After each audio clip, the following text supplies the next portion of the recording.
Friends, family, fans, welcome to Back 9 Bets, episode 73. Back 9 Bets and Jets. This is the week of the Tour Championship, which means that we are almost into NFL regular season.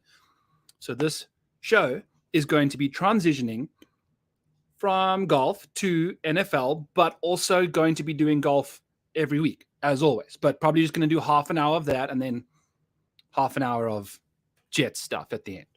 So keeping it short and sweet, kind of trying to keep everybody excited about NFL. Probably going to be doing some prop betting, lots of player unders, all that kind of stuff, boring crap, but fun things to dig through stats-wise. But we've also got some Jets futures, some player stats that we're going to be looking at, some win totals. We're going to check out the Jets schedule and just go from there. So it's going to be a fun little Back 9 Jets episode towards the end of the show, about 25-30 minutes in.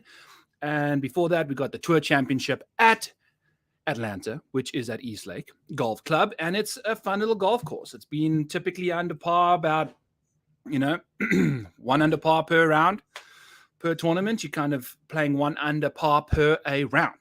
And that's what you're going to be getting from East Lake. Let's dive into the actual columns over here so you can see exactly what's going on. Kind of a weird thing with the stats, not necessarily any of them correlating higher than Tour average. Maybe it's because of the size of the field or whatever, but something is goofy with that. So we'll have to see how that goes, but it's all good. As we can see here, around the green play, not nearly that important. Around on approach, off the tee, all that jazz, kind of the same stuff as you see. I don't know what to make of these stats. They're not really telling me anything. What I do know, though, is we're just going to play it pretty basic and tailor the stats on approach from 125 to 200 plus. We can see a 66, 67% of shots coming from 125 to 225 and 7% more than Tour average from 200 to 225. So if you got someone that can absolutely dial it in from that range, that's about 20% of your shots from 200 plus. I mean, wow, we got a third of your shots coming from 200 plus, which is probably a lot more than Tour average. I think you typically see Tour average is about 26. So there's a whole 10% extra shots from 200 plus, which is a lot. So enjoy that, embrace it. I think we're going to find some guys that we like from long iron wise and go from there. So that's basically it. We're kind of just rolling with the long irons. But before we get into the model, we're doing some fun stuff here. Because the bets suck out there right now, you can't bet placements. The matchups are like, with starting positions, we've still got 2 matchups. That's fine. We'll get to them. But I've been enjoying this first round score stuff. So as the tournament goes on, you can do it in round 2, round 3, round 4. I might start putting this out every round because you're just betting the guy versus the course. So if your dude decides to go under par and we feel like we got an edge on the books under par wise, we're going to go there.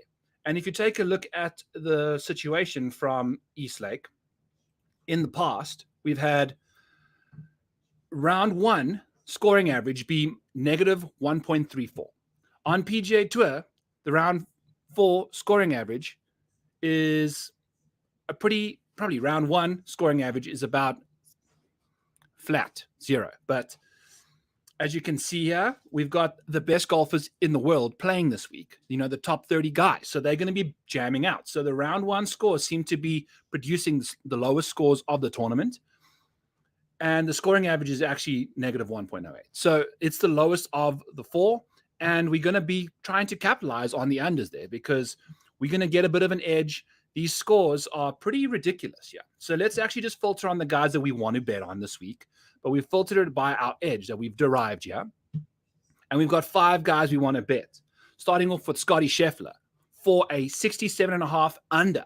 So he needs to shoot 3 under par. This is a par 70. Par 70, and on medium difficulty golf courses this year, Scotty Scheffler has gone under 67.5, 69% of the time. So he is a beast. He's absolutely involved with making us money at 3 under par this week. I think we're going to see some fantastic opportunities for Scotty to do it, and it's all plus money. Plus 110 on FanDuel to shoot 67 or better for us, for Scotty Scheffler in round 1. I love that. He's been great in round 1. Nick Taylor is going to be an interesting guy that you don't typically want to bet on. The scoring average, remember, is minus 1.3. So Nick Taylor gets a 69.5 over under. Yes, now the scoring average is an average. So someone has to take care of the bad part of the average, which most likely could be a Nick Taylor situation. But he has been under 69.5. So shooting 1 under par relative to par, 63% of his go rounds. So he does that 2 out of 3 times, and we're getting plus 110. So sign us up for that. Love what Nick Taylor's been up to in round 1 as well. See what he can do there. And then we got a bunch of under 68. We got a 68 or better. We got to shoot. So 68.5 is the over under for Sungjae Im, who's been doing this at 63% of the time. So he gets under 69 2/3 of the time, right? And we're getting plus 120 for him to do that, which is cool. You know, you're getting massively plus odds for a situation that he's typically on this same style difficulty golf course. Not easy courses, not very difficult, medium. Sungjae Im does it about 2/3 of the time. Patrick Candy does it 3 out of 4 times when he's trying to go under 68 or 69. 68.5 is our number we're trying to get under. He goes to 68 or better 3 out of 4 times, 75% of the time. That's why we get a negative 140 for that. We still like that number. There was an edge on that. So we like that number because you can see just how regularly he does it. It implies that he only does it 58% of the time, but we know Cantley shoots 2 under par or better 75% of the time. So sign us up for that. That's a solid 17% edge basically off of just the implied probability side of things. So interesting stuff. That's why we're going here. And then Tommy Fleetwood, same situation. He gets under 2 under par in 61% of his rounds on these medium style golf courses. When we get the implied prob, 48%. So another 20% edge that we've derived here compared to the Maniac's probability. And we love these 5 bets. So they're all mostly plus money bets, which is the exciting part too. A few of them changed, like Ricky Fowler's bet at 69.5. They just changed the number to 68.5 and left, I think, it like that. And I think Brian Harmon had the same situation, actually, where his was 69.5 and they changed it to just 68 and left the same odds, which was pretty incredible. So we're not betting that. They just left the 68 over there, which is pretty freaking funny. Anyway, so those are our 5 guys. We're going to bet those guys for round 1, have a little first round sweat, low risk, low reward type bets, but all plus money for the most part. And it's a fun little bet because I can't pick a first round leader, but I can probably pick if a guy's going to play well or not, based off this. This seems like a good way to go about it. If you want to take a look at guys that haven't necessarily played all that well, that kind of don't make sense to bet, we'll freeze this top row. Like guys that have not gone better than the odds that they're telling us here. Like Keegan Bradley has shot under 1 under par 50% of the time, whereas Jordan Spieth has shot 2 deep only 38% of the time. So he would be an overbet, but it's still projecting him to kind of score under 69, 68 or so because of the course conditions I think that we're going to experience this week. I just don't know if you'd want to bet that because it doesn't seem like you're getting much of an edge. It's like still 50-50-ish. So that's just kind of a fun little thing that I've done because it's a new market that we've been able to dive into. And I feel like you can take advantage of some good plus money options in that market. So that's what's going on there. Welcome to the model now. We're going to cruise through this bad boy. We don't have too much to talk about. As we've mentioned, all the guys we want to talk about. We're going to go right into some matchups while I'm remembering them because we want a Sungjae Im versus Tony Finau. And it's minus 120, I think, on DraftKings. So if you put Sungjae Im versus Tony Finau, you can get him at minus 125 for that bet. And if you take a look at these two guys, just based off their starting rank, we've got a model ranking here, we've got an upside ranking, and then we've got a starting rank, which includes your starting score. But Sungjae's got the same exact score as Tony to start off with this week. So the minus 125 is basically a flat-out bet. However they play this week, who can play the best. Over the last 24 rounds, Sungjae is 17th in the field in recent form. Tony Finau, 3rd last. Everything about Sungjae's game is trending in the right direction. Tony's, the putting is just catastrophically bad right now. So we're going to fade Tony Finau again this week. I think Sungjae is playing some better golf again. We'll see what he can get up to. And I just love that number for 4 days straight over Tony Finau versus Sungjae. So that's our first bet. Then we had another bet that I'm trying to remember because it was it on PointsBet? Oh, yes. Oh, no. Ooh, I'm lying to you guys. It's not Sungjae. It's Corey Connors. I think there's a minus 25 out there as well for Sungjae. Corey Connors was even better because his starting rank is much better than Sungjae's. He just grades out better than Sungjae anyway. And I think the same situation. You know, the recent form has been solid. He's so good off the tee, plays medium course as well, just all that jazz. You know, we'll leave the putting alone for Corey, but we know how much better he's actually putting than Tony right now, which is sad to say. So that's our first bet there. Then we're going to go find the other one that I did because I cannot even remember what my bet was. Oh, there we go. Beautiful. Yes. We're going to go. It's going to be a Kim catastrophe. Yeah, we got two Kims versus each other. And that's an easy way to filter it out because we got Tom Kim versus Siwoo. And we're going to take Tom Kim over Siwoo Kim. Tom Kim grades out fantastically well. Over the last 24 rounds, 9th in the field there. He's been putting really nicely. The approach play has been dialed in. Very accurate off the tee. All that jazz. You know, the iron play is typically very solid, even from further away. The further away he goes, the better he tends to play. So Tom Kim really fits this golf course, which doesn't seem like it, but he's a really good long iron player. And he's just been playing way better than Siwoo lately by 15 spots in this field, which is a lot. That's half the field, 15 spots. And we're going to get Tom Kim with the same exact starting on DraftKings for minus 130 over Siwoo Kim. So I'm going to bet that.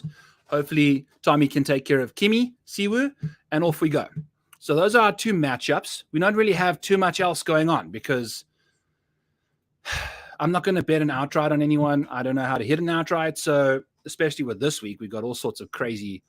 And the shadow leaderboard's like 25-1 for Tommy Fleetwood to win this tournament, which is something I was looking at because wouldn't it be hilarious? This is the type of tournament that Tommy Fleetwood would win the shadow leaderboard. First PGA Tour win is a shadow leaderboard win for Tommy Fleetwood. I'm assuming that's going to happen. I don't know. You know, he's 7th in the model for safety. I don't know. I think Rory, Scotty, Victor, or Xander are going to be right up in the mix there. So there are some seriously good guys that we will be looking to target this week. Rory, one of them at 13,000, first in the model across the board, except for starting rank. Scotty jumps him up to first in that spot because he's 3 shots ahead of Rory this week. So people are going to be chasing, but even at $13,400, we're going to have to deal with Scotty Scheffler, friends. So that's expensive. Despite only having the 5K range again, we're going to have duds in that 5K range. You know, that 5K range not necessarily screaming upside.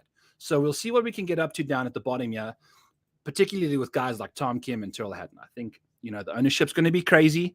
I would suggest contest-wise this week, you know, multi-entries are going to be tough.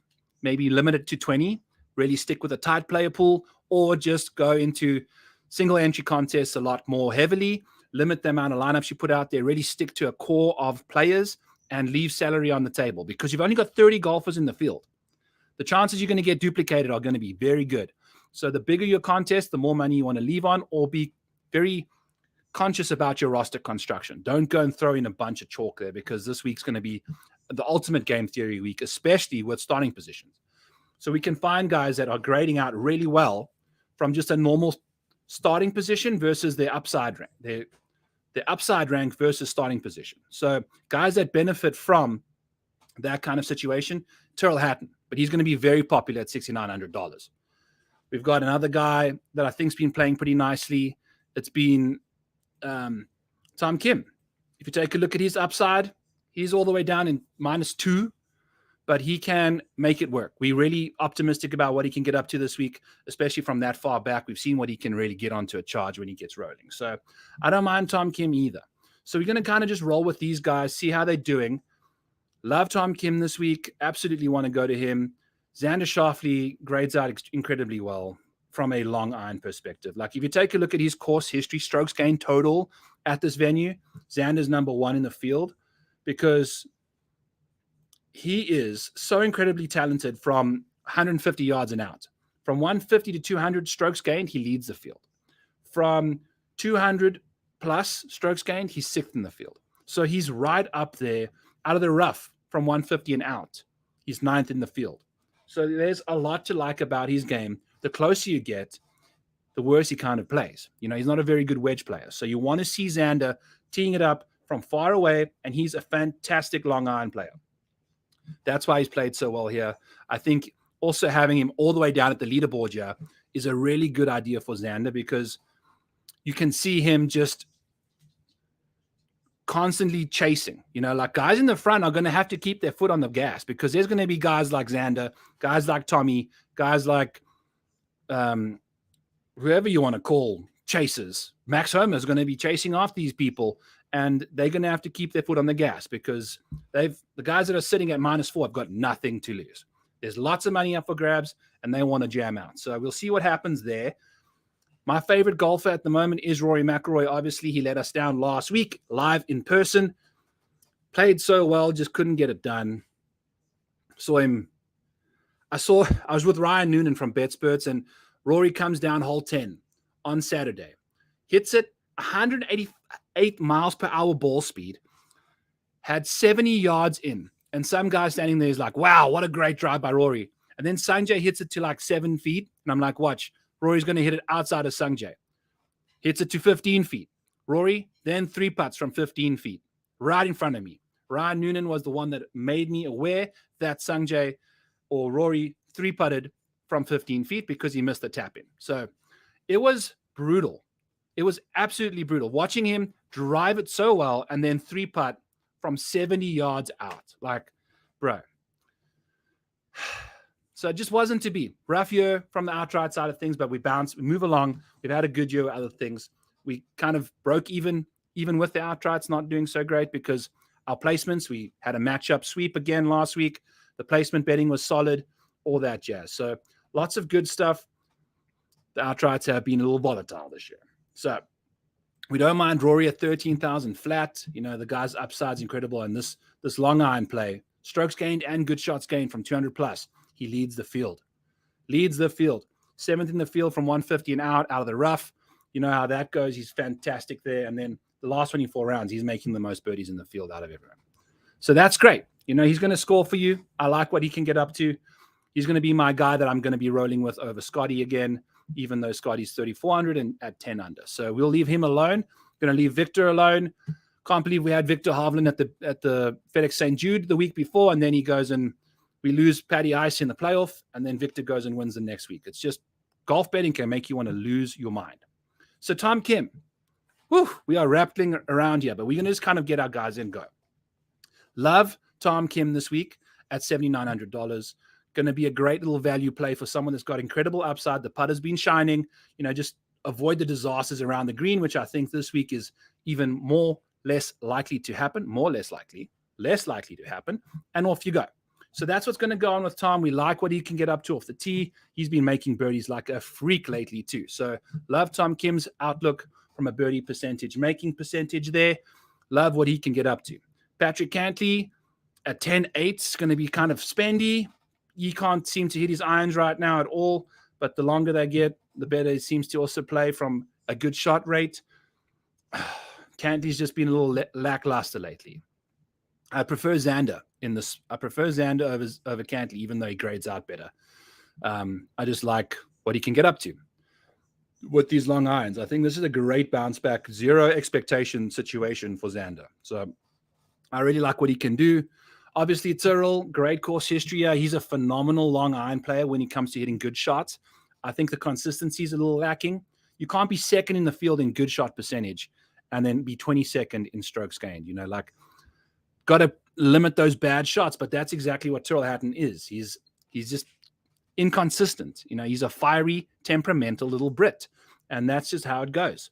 So that's why you see such a big discrepancy between good shots, where he gains over half a stroke on a single shot from 200 yards and out, but he also bottom half of the strokes gained part there for 200 plus. So you got to deal with that, but I think this is going to be one of the guys that I used to save some salary.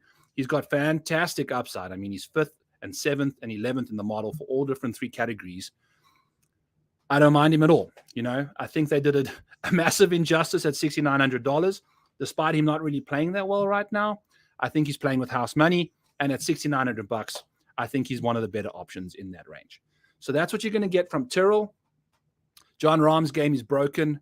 Despite being a good long iron player, he's still not elite, and it's outside of the rough. That's his only good strategy.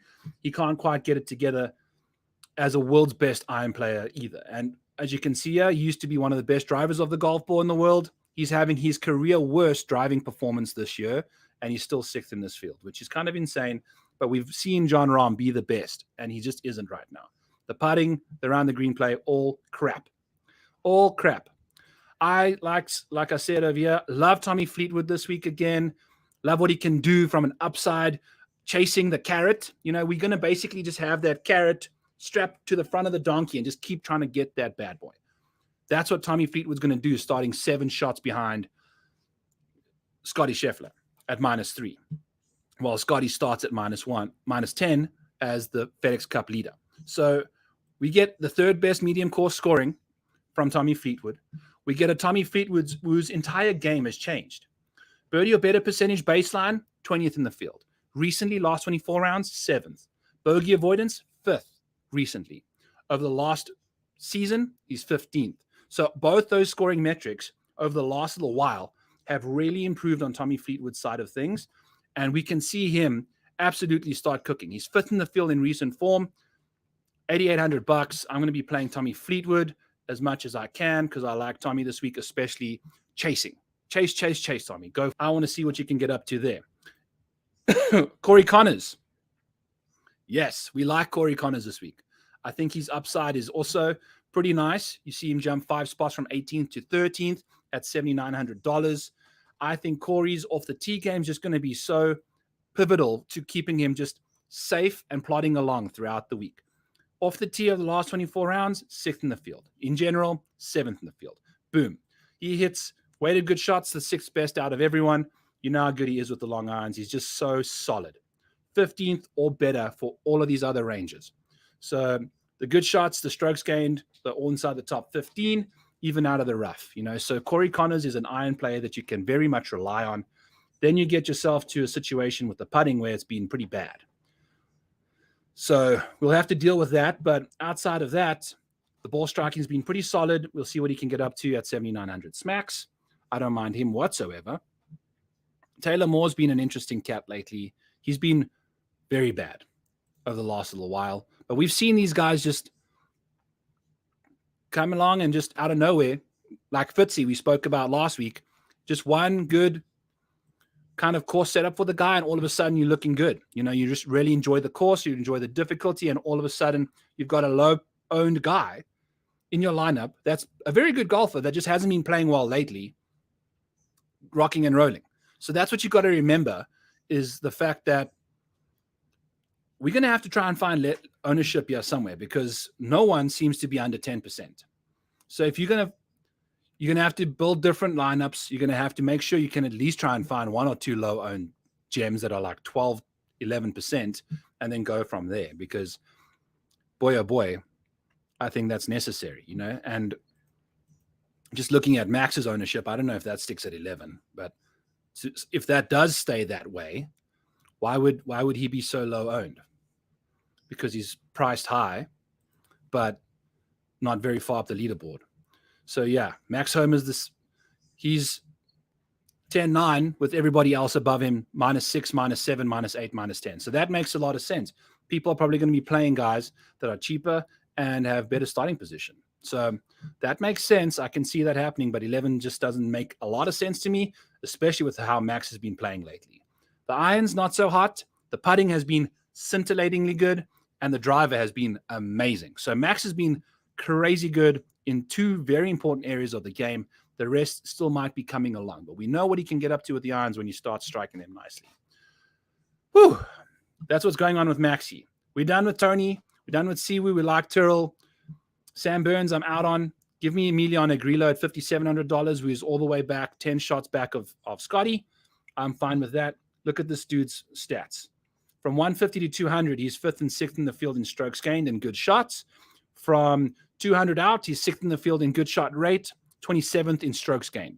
So you're gonna be seeing Grillo hitting a lot of good long irons, but there's also going to be some absolute clunkers involved there. But at $5,700,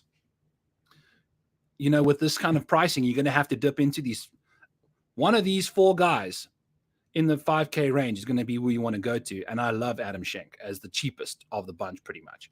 $5,200. Sign me up for Schenky. Good distance stuff. Great out of the rough from 150 and in, which isn't necessarily what this course demands, right? So maybe we actually go with Nick Taylor. I like Nick Taylor because his long iron play is actually much better. Out of the rough from 150 and out, he's 12th in the field in strokes gained. If you take a look at good shot from 200 plus, 13th. If you look at good shots from 11th, from 150 to 200, he's 11th. So he has that upside that you're looking for at $5,000 flat. He's won the RBC Canadian. He almost took down Scotty at the Waste Management Phoenix Open. So there's a lot that Nick Taylor can get going. So if you're going to be looking at Nick Taylor, I would do that because I like him a lot. Jordan Spieth, I feel like how many people are going to start with Jordan Spieth and Tyrrell Hatton in their lineups? I don't mind Tyrrell as that guy. I don't mind Colin in this range either. I don't mind him at $7,700. And also not necessarily putting the worst. Colin's 21st in the field out of 30, which is okay. That's about field average, which is just fine for Colin Morikawa. So we'll see what Colin get up to. And then I think that's pretty much my player pool. We'll obviously take a peek at ownership going into the week, but that's what's going on there. Whew. Let's take a break here. Take a quick sip. Okay, folks, we are going to be getting into the back nine bets, Jets portion of the show. All gas, no break. I have got for you some defensive players going hot and heavy on the betting market. We want to play these dudes in here. We want to rock and roll with them. I love one of these bets, and it's a big-time player on the Jets team. His name is, friends, Quinnen Williams. Just got signed back to the Jets because he was holding out for a hot minute. Look at this bad boy. Damn, he's a fiery character. The big, old, ferocious baby puppy is Quinnen. The heart and soul of the defensive line. The main reason this team can have a multitude of edge rushes on the outside, one-on-ones, because Quinnen Williams just is a black hole of blocks in the middle there. And when he comes, that stampede of defensive line is going to be coming too, baby. So Quinnen Williams, folks, last year had 12 sacks playing on this defense. We have upgraded our defensive edges. Carl Lawson wasn't nearly what he was. We've got now Will McDonald, Jermaine Johnson, guys looking ferocious. Bryce Huff, all looking great. These are all top-tier talents that have to be accounted for. They're going to be one-on-one, I get it, more often than not. But Quinnen, with these guys on the outside there, is still going to only maybe get double-teamed, hopefully not nearly as much as last year. But that's not the main reason why we like him for leading sack defensive player this year at 75-1. It's a long odd. It is what it is. We're going to take Quinnen Williams to have the most sacks this season. Joey Bosa had 18. Nick Bosa had 18 last year. Sorry. One of the Bosa brothers. With Quinnen now on this team with the Jets, I think the way the Jets are built, we're going to have a better team this year. Our team is remarkably better. With Aaron Rodgers there now, I think we're going to be in much closer games, despite if we win or lose. We'll get to the win total here shortly. But we're going to have, after especially the first 7 games, we're going to have so many games where the team we are playing against is going to be in a situation that the Jets have eternally been in.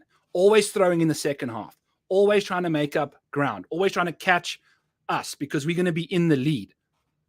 That means that in order to throw more, you have to take more dropbacks. The more dropbacks you get, the more sacks are available on the table. And the more you know that you can go for sacks because they're not going to be running on you, the more you can absolutely just go balls to the wall, Quinnen. 75-1. He had, I think it was the 7th or 12th most sacks in the league last year. So that's not actually like the worst situation you could ever ask for. So if he keeps rocking and rolling, who the heck knows? Who knows what this guy can do when he goes on to play on this team again? Now that it's revamped, we've got that defensive line is as deep as balls, friends. So it's going to be, it's going to be fun watching this guy go. Got paid. I think he's going to be 12 sacks at least again this year. You know, if he goes one a game, potentially with a few more on the back end of things, sign me up. And this is also just degenerate stuff. We're not betting on any other guys in any other teams. We're just picking on Jets players for now. In the future, maybe I'll include some other props along with the Jets, you know, but I think there's so much of that out there already. Why not just make it a bit more niche, a bit more Jets fandom-y, can be a bit more degenerate about it, gives you a reason to really enjoy watching the games. Quinnen Williams at 75-1 to win the most sacks, when I think he's 30-1 to win Defensive Player of the Year. If you take a look at that, what typically would make you win Defensive Player of the Year? If you led the NFL in sacks, right? So why not take it at almost triple the odds, 2.5 times the odds for the most sacks this year? Maybe he's going to just eat up double blocks again and it doesn't quite work out, but 75-1, man, $10 for $750 return. To me, that seems very fair for a guy that was, you never know, you know, what he can get up to. He's a ferocious player, and at any moment he can just sneak by that guard and get a sack. So there's 17 games. Quinnen Williams could potentially have 17 sacks plus this year. I know it's optimistic, but we are Jets fans, and that's what we got to be.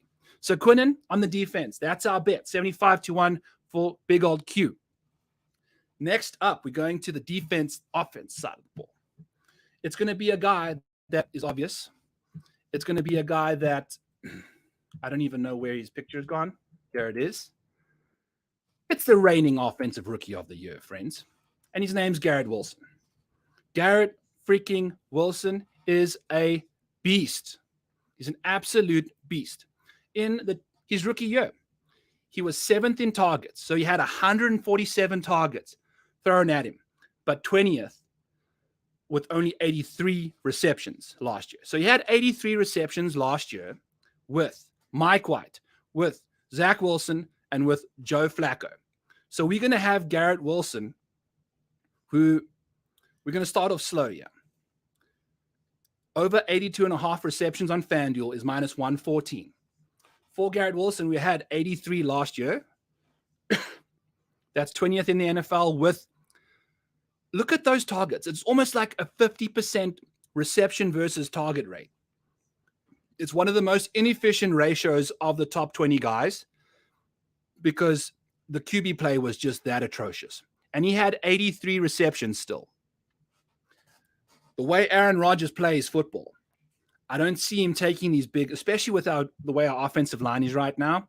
I think Garret Wilson's going to be catching so many short passes from Aaron Rodgers this year. He's going to be Devontae. He's going to be his safety blanket. He's going to be the guy that he can nod to down and check, do the telepathic crap, send him a screen pass. There we go. Easy reception for 5 yards. I think he's going to be hitting him on slants, all that jazz. You know, I think him and Garrett, especially with these other wide receivers, not necessarily being the very best you could wish for on the Jets. You know, he's solid, but I wouldn't say that he's easily the alpha in this wide receiver core. So if he got 83 receptions last year, I think he can do 82.5 again this year at minus 114. If you want to do 86.5 on DraftKings for plus 105, that's also available. That way, always plus money bets are just way more fun to hit. But you never know what those 3 or 4, to me, the difference in 4 receptions for that much juice, I'm fine with it, especially with Rodgers coming back this year. I think he's going to be catching so many passes. I know we're going to now speak about a different Rodgers prop here that's going to be inversely correlated, but that's okay. I think Garrett could potentially catch 100 passes this year because they're going to be potentially less targets. I would not be surprised if he gets way less targets. I would not be surprised if those targets are converted on way higher now. They're going to be on the money. He's going to make them much easier catches, catch a lot more balls. If he catches 90, we're looking pretty. So I absolutely love what Garret Wilson can get up to this week or this year in the Jets offense with Rodgers there. It's going to be really fun to watch him. So those are two very boring plus money-ish props. And then we're going to go with Garret Wilson for the most receptions at 25-1. I can't say it's my favorite bet of the bunch we're talking about here today, but Justin Jefferson, as you can see in the bottom little thing over here. So Garrett had 147 targets. JJ had 184. The way we just spoke about what Rodgers does and all those short passes and all those things and him honing in on his favorite receiver, especially with Dalvin Cook going to be early.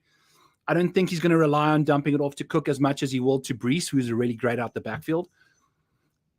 I think Wilson is going to be the guy he's going to be going to a lot. So, I don't see – it's unlikely. Obviously, it's 25-1.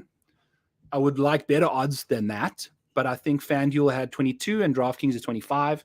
So it's not terrible. We'll see what we can get up to with Wilson here. It's a little bit of a long shot. We hit Sauce Gardner as Defensive Rookie of the Year last year and at 25-1. So give me Garrett. Let's rock and roll and just hope for the best. Catch a lot of passes. It doesn't have to be for immense yardage. I think he's going to work in that slot pretty hard and go from there. So we'll see what cooks. That's Garret Wilson's props for you. Let's dive into a quick little Aaron Rodgers prop here. Now, his last 3 or 4 years prior to last year, he eclipsed over 4,000 yards. I don't see that happening this year. I think the DNA of this team is going to be once we get up on the opponent, we're going to run that football so goddamn hard and heavy down the throats of those opposing defenses in the second halves. And the way that's going to happen, friends, is the fact that let's pull in the schedule now. The schedule for the week, for the year, is looking like this. If we think Aaron Rodgers is going to be having two in this final 9 game stretch here. 1, 2, 3, 4, 5, 6, 7, 8, 9. In this final stretch from Las Vegas Raiders all the way through the end here, there's about 7 games where we should be up by halftime and just running the football, relying on our defense to keep us a nice solid padded lead and just run that football, baby. I think that's going to be what's happening in these final few quarters of games down the stretch here. And I don't see Rodgers getting to 39.50. I saw minus 114 on FanDuel for 3,800 under. So you're getting an extra 150 yards and a little bit more juice or little less juice on this prop.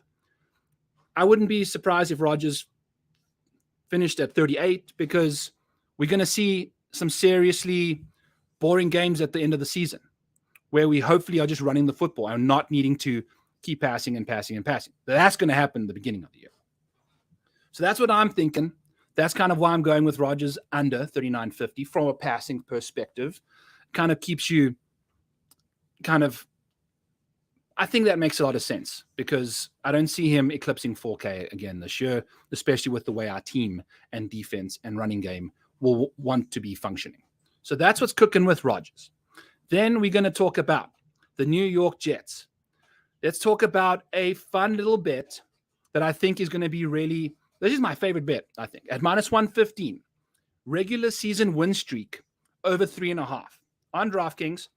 And just divert your attention to this area right over here. We're going to actually zoom ourselves in because we don't even care about this right now. We have got, for the final few games, a www.winningstreak.com situation here. We've got W's everywhere. I would not be surprised if there's a 4-win stretch in that little spot right there. We've got, if you just beat Buffalo, then you've got Vegas, Miami, Atlanta, Houston. I'm not super worried about Miami, especially late in the season. You never know where Tua is going to be. Miami and Buffalo are really the three only issues down the stretch here from game 10 on, so I would not be surprised if we sneak a win against Miami or Buffalo in that little early stretch there, that we go and win 4 games. We could win the season out quite easily from week 12. Maybe we win at Buffalo, maybe we don't. We'll see. We've typically had Buffalo's number. We typically have played them great. I've chalked up 2 L's for us against Buffalo.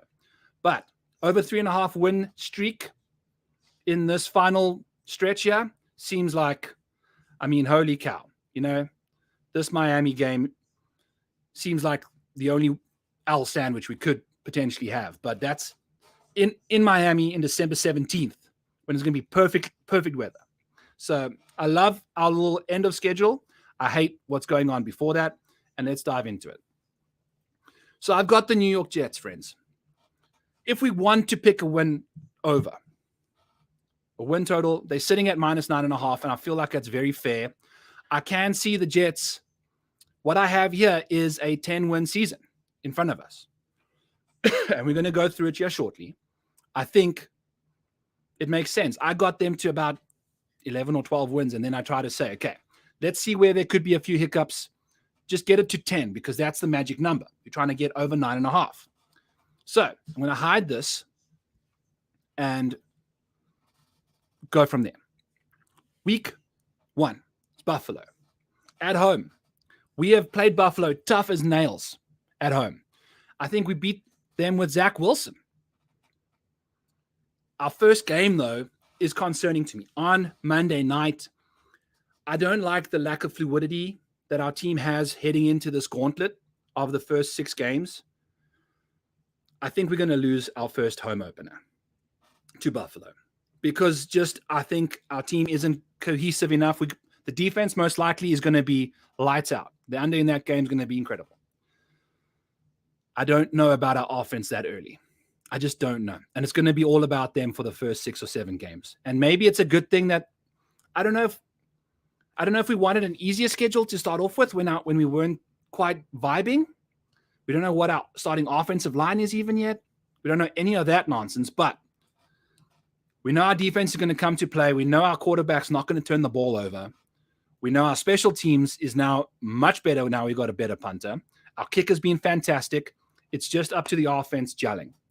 So I think just to be conservative, we're going to take an L in week 1.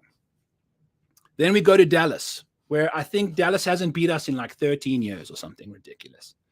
They just cannot get our number.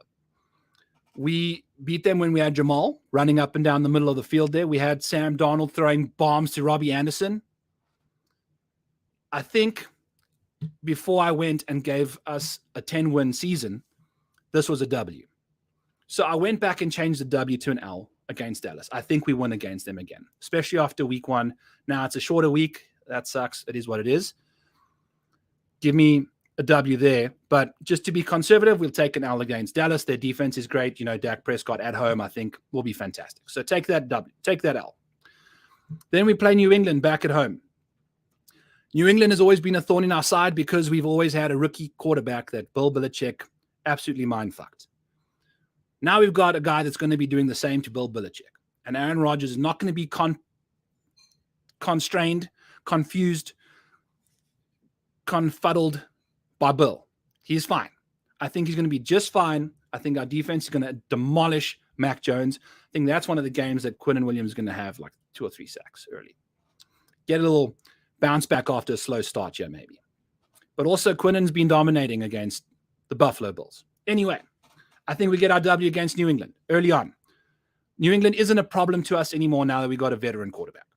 Simple as that. Then we go and we play Kansas City at home.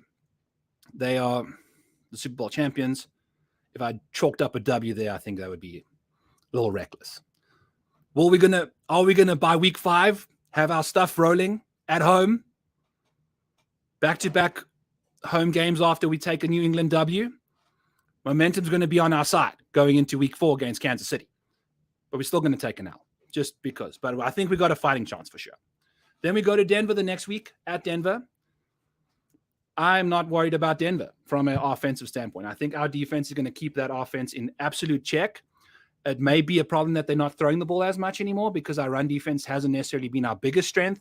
But Russell Wilson does not put fear into my heart at all right now. So I'm fine with that. We'll go back there and dominate them again. That was when we lost Brees. That's when we lost AVT and Corey Davis all in the same game. We sacrificed our soul to win against him there. We're going to go back and take our soul back. Have a meeting with the devil. Then week 6, Philadelphia, Al. Favorites for Super Bowl this year. I mean, how can you expect us to beat them? But we are at home against them. Maybe we sneak out a W between KC or Philly early on. Because if the Jets can get to 3-3 through the first 6 games, that's mission accomplished to me. I think that will be a great, great start. If we go 2-4, we can still get to 10 wins. It's just got to go exactly how it's going to go from here. Then we get a bye week after Philly, New York Giants in week 8 for game 7, and we win at home. It's against the Giants, at the Giants, which is the same stadium as ours. So we'll take that W there. I think, our team's just been pretty solid lately compared to what the Giants have been up to. These are all, you never know. By the time week 8 rolls around, anything could be happening. Who knows? Then we have the LA Chargers at home. We'll take an L just because I had this as a W. I feel like our team can hang with the Chargers, especially at home, especially after having, the Giants at home as well. We'd still be home. So we won't have to be gallivanting too much around town. It'll be on a Monday night, another Monday night game. So we'll see how that goes. But we'll take an L. It could be a W. That's why I said it could be a 12-win season quite easily if things go right. Then the Vegas Raiders instill zero fear into my heart. So we'll take a W at their home turf. Take another L against Buffalo just because we got to be conservative. Got to give ourselves some L's here. Miami, Atlanta, Houston. All at home. I mean, holy cow. I wish those were 3 away games and give us some harder games at home again. But that, to me, is the start of the win streak. If we win against Buffalo, then we clinch that 4-win streak here in Atlanta. I am not concerned about any of these 3 teams. Possibly could lose one of them to one of these guys somehow, because that happens. But I think our team is just way better than Atlanta, way better than Houston. And a late season Miami is always going to be problematic because that team is so good at the top of its roster, but I don't think the depth is quite there. Without Tyreek and Waddle and Tua, that team is nowhere really. So we'll leave those alone. Take an L at Miami. Could be a W quite easily, but we'll replace it maybe with one of the random L's we take here against Atlanta and Houston. Then we go to Washington. We have them at home. A W there. I think, I'm not too concerned about them. Then we'll see what Deshaun Watson's up to. We'll play them in December 28th in Cleveland. Holy cow, that's going to be cold. Who's got the best defense? We do. That makes the most sense to me. And then we'll play at New England on January 7th, potentially to make it into the playoffs or not. And we won that game. So that's how I can see us getting to 10. I can see us getting to 11 if we win against Dallas. I can see us winning the Chargers game on Monday night to get us to 12. And I can see us beating Miami to get us to 13. And maybe we beat Buffalo, one of the games, get to 14. Those are the best case scenarios, but we gave ourselves 10. That's just because. So that's what's cooking here, folks. That's what we got for the week. So the final bet that we have for the Jets is 9.5 wins. So basically get to 10 for minus 150. I love it. And we're going to roll with it. So we'll see what we can do. And then we got that win streak at minus 115 as well to get to 4 wins sometime here. Once November rolls around, I think we'll be right and ready to do that. So those are some of my favorites. Then another final little section. This is kind of what I'm thinking. I've been reading the Energy Bus, listening to that stuff, and just trying to be positive and try and think, okay, look, podcasts have to be entertaining. They have to have good content. You have to have a good tool, or you have to have good picks. Those are like the 3 criteria to good content. And the picks for winners has been bad this year. I've hit 1 outright in the 2023 season. Like, this has been one of the most heart-wrenching years. I've had so many close calls. I could have had a great year if there were a few holes that never had water on down the stretch. Jordan Spieth, Patrick Cantley. Just tough times. But what I thought to myself is, we need to have fun. This is why I'm doing this first round scores, the plus 110. Easy stuff. And I was coming back from Chicago, and I was just so gutted. I was so disappointed because I needed to just end the season well. So I'm not betting an outright this week. And it was rough. I had a really bad moment. It was a tough start to the drive home, 5.5 hours. You just got to drive in the car, and you left the tournament early. I couldn't even see Victor shoot a 61. So I just wasn't in the mood, like I was like, Rory did it again and just didn't win. But at the end of the day, you got to just remember that it's just golf betting, man, and you got to be appreciative of the things that are good in your life. The fact that you could drive home in a car for 5.5 hours and not have it break down. The fact that you could go to Chicago. There's all these positives that you can really take away from that kind of an event. And I met some amazing people on Twitter. Met some guys that I've been on Twitter friends with, and it was just a great time meeting them. So the positives of the week as a general human, man, it was a great weekend. I felt so recharged, so refreshed. It was so great to meet everybody. Watching these guys play golf was amazing. I walked with John Rahm, the front 9, checked Rory out. Every time I watched him, he played absolutely bad. I think on Saturday, he lost 2 strokes in front of me just in 4 holes. So, when you feel like you're just the guy's negativity magnet, it's tough to be there, but I kept trying to be positive, and I think it's something that I'm going to have to definitely work on, is really be more positive and expect better results. But after such a bad year, it's always tough to feel like it's going to work your way, like you can, but then you just have to keep dealing with that defeat. So you just got to take a step back and just realize it's all good. Everything's going to be fine. It's just golf betting. We all betting money that it's not like I've bet my house away. You bet the right amount of money and it's fine. It's just the fact that I'm not winning sucks. It's not fun to not win. So just wanted to put that out there. If that applies somehow to you in your life, and you're not necessarily attaining your number 1 goal, check goal 2, check goal 3, check goal 4. You could be checking these guys off, like our placement bets and our matchup bets keep us afloat. Like, we keep making our money back every week, and sometimes making money even after losing our bets on the outright market every time. So, you can have high aspirations, you can have these big goals, but it's just difficult sometimes. And I think that's why maybe having multiple goals of different levels is definitely beneficial to you. And we've been crushing the matchups and the placements, and I think that's important to remember. We had a few great DFS weeks, some great Rainmaker weeks. So we're doing good in other areas, but it's always fun to hit lots of winners, right? And that's what everyone cares about in the golf betting space, to be frank. And that's why I think it's so frustrating. To try and do a show about plus 110, round 1 over-unders, 5 of them, that's fun. But you know what? If you listen to a podcast and the guy tells you, okay, yeah, here's Quinnen Williams for 75-1 to win the golf tournament, aka lead the NFL in sacks, that's just a way more exciting number. It's a bigger ticket. You're winning more money by betting the same amount as what you would for a placement. It's way more fun. And people on Twitter care more about winners. It's just simple as that. If you hit a winner, it's great. Poster card. The other day I had 2 bets not hit outside of the placements. Nice response, but not nearly a winning ticket. It's almost a winning ticket just by having a good week with placements and things, but you just don't get the respect, the traction, and it makes sense. I understand that, but that's what makes not hitting winners frustrating. And it very well could be the fact that I'm not very good at betting them. It could be, but also the fact that I had a guy that hit 17 or missed one fairway his entire tournament in round 4, and then the second fairway he misses is in the playoff in the water.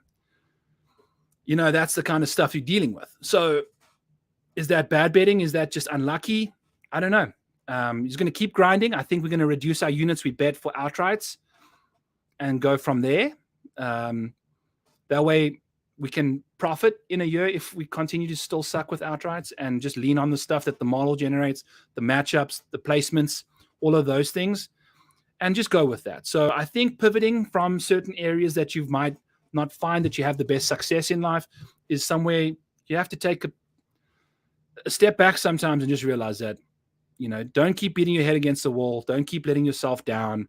If it's not meant to be, it's not meant to be. Maybe going in a different avenue, relying on different strengths in your life, relying on setting different goals. It's fine. At the end of the day, if you win 100 units through matchups and placements, it's the same 100 units as you would if you won betting them on outrights, right? So we can skin a cat many different ways, but it's not nearly as fun to do it without outrights. So just bear that in mind. I know this is going to be a little portion of the show that I want to really dig into this kind of stuff and kind of going from there. And my main man, FRL on Twitter, thanks for sharing, Byron. Good stuff. Here's 2 more outrights in 2024. Absolutely. I mean, we got the full swing. That's the fun part. Maybe we're going to try a different strategy this next season, go from there, just really see how it's going to go. And again, it's like we've been so freaking close so many times. It didn't go our way this year. So it is what it is, and you just got to bear that in mind and keep on chugging, baby. Keep on chugging. And next year is next year. Try again. And you learn your lessons and you figure out what your strengths were and your weaknesses, and you go from there. So thanks, my bud, for tuning in. Thank you all for tuning in. I hope you guys enjoyed this type of show. I'll get better at kind of concise breakdowns of the PGA stuff in the first half an hour, and then get to 20 minutes of the Jets and the NFL. And then we'll talk a bit about life at the end, which I think is, I'm going to take a page out of Joe Ardoni's book. If you don't follow his show at Preferred Lines, I don't know what you're doing with your life. He does a similar segment to this at the end of his show that is just really, you never know who needs to hear it or when you need to hear it and what that will do to you. So thanks for tuning in, folks. Use code MANIAC at Rotoballer. I know, the season's over, but we have got NFL out there now. And our team it's good. It's got MLB. It's got NBA. It's got PGA. It's got NFL. It's got freaking Call of Duty stuff. So we've got it all. We've got it all over here at Rotoballer.com, friends. So thanks for tuning in. We love you all over here at Back Nine Bets with Jets.